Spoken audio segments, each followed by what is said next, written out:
तो फ्रेंड, ये कुछ जीके हैं जो भारतीय मूल अधिकार से संबंधित हैं। मूल अधिकारों को सर्वप्रथम किस देश ने मान्यता दी थी? संयुक्त राज्य अमेरिका ने। डॉक्टर बी आर अम्बेडकर ने भारतीय संविधान के किस भाग को सबसे अधिक अलौकिक भाग कहा? भाग 3 को।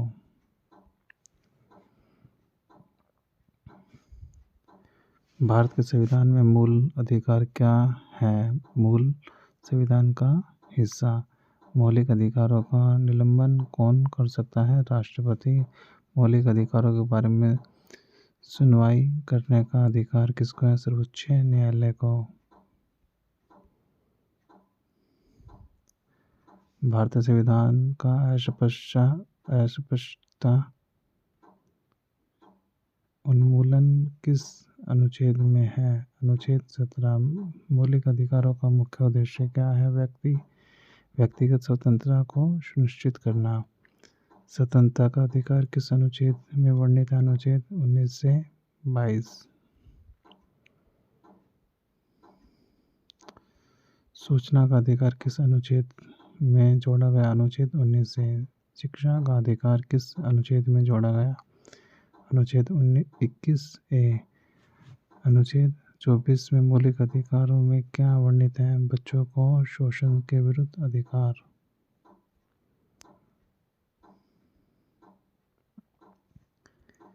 संपत्ति का अधिकार कैसा अधिकार है? कानून अधिकार। धार्मिक स्वतंत्रता का अधिकार किस अनुच्छेद में? अनुच्छेद 25। मौलिक अधिकारों में संशोधन का अधिकार किसको है? संसद को। किस वाद में संसद को मौलिक अधिकारों में संशोधन का अधिकार दिया गया? केशव नंद भारतीय वाद में। कौन सा मूल अधिकार विदेशी नागरिक को प्राप्त नहीं है? अभिव्यक्ति की स्वतंत्रता का अधिकार। 6 से 14 वर्ष की आयु तक शिक्षा का अधिकार कैसा अधिकार है? मूल अधिकार। बी.आर. अम्बेडकर ने किस संविधान का हृदय आत्मा की संज्ञा दी है? संवैधानिक उपचारों का अधिकार। मौलिक अधिकारों को लागू करने के लिए रिट कहाँ दायर की जाती है? उच्चतम न्यायालय में।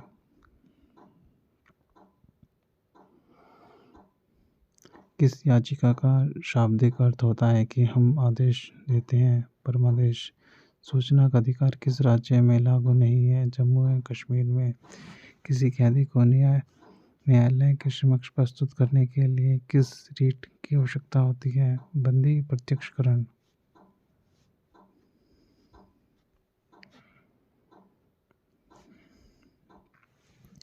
व्यक्तिगत स्वतंत्रता के लिए कौन सी रिट दायर की जाती है?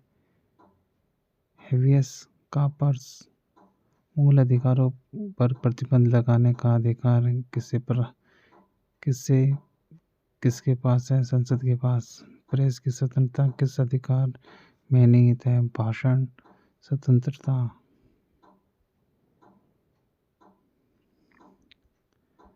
संविधान के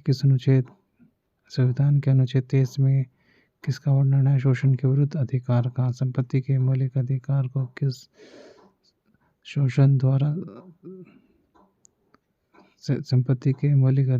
किस संशोधन द्वारा समाप्त किया गया? 44वें संशोधन द्वारा। Thanks for watching.